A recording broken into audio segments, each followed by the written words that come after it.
Hello Freo fans, welcome to your round 9 edition of the Match Committee. All for Holdfast, your local supplier of hydraulic hose and fittings. Sam McClure and Terry Wallace with you.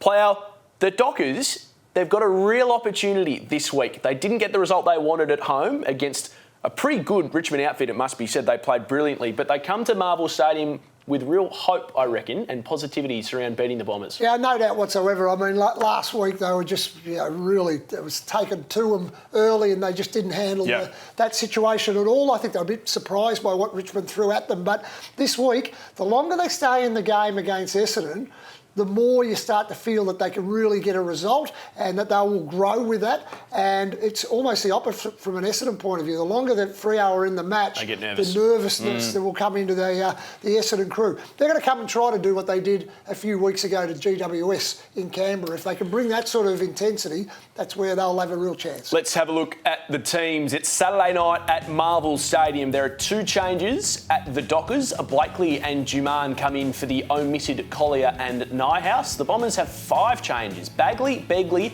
Danaher's a big in, Langford and McNeese. They've dropped Ham, Clark and Myers. And we know Devon Smith and Fantasia go out with those well-publicised injuries. Player. Well, from a point of view, Collier goes out. It shows how ruthless they are being. Ross Lyon. Gets his old side.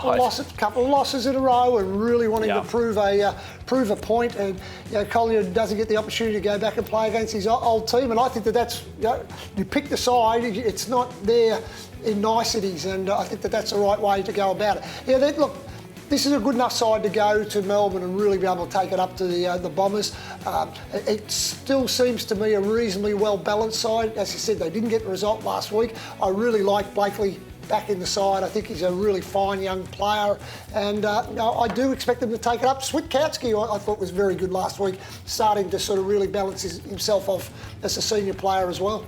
The Bombers have been struggling to put it together in consecutive weeks. The one thing that we do know they possess, player, is that midfield class. If it gels, they're dangerous. They are, and to me it's still more outside run. Look, their numbers around the contest are all right, but I think it's when they do get spread and outside run with guys like sort of Merritt and McGrath, Zarakis with his good ball use. They're the sort of guys that can cause you real problems around that area as well. So I'm expecting it to be an interesting game. McDonald Tipperwoody's been down for a few weeks. If I can keep him down, that would be a real bonus.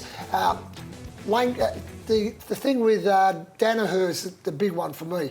If the Fremantle side can handle him and keep him down, I don't know if they've got enough avenues to goal with Fantasia going out of the side and McDonald Tipperwoody being down. So keep Danaher in some sort of check and they're a big chance. Let's hope, Freo fans, you can get your season back on track and get another one in the W column. Thanks for joining us on the Round 9 edition of the Fremantle Match Committee. It's all for Holdfast, your local supplier of hydraulic hose and fittings. We'll see you next week.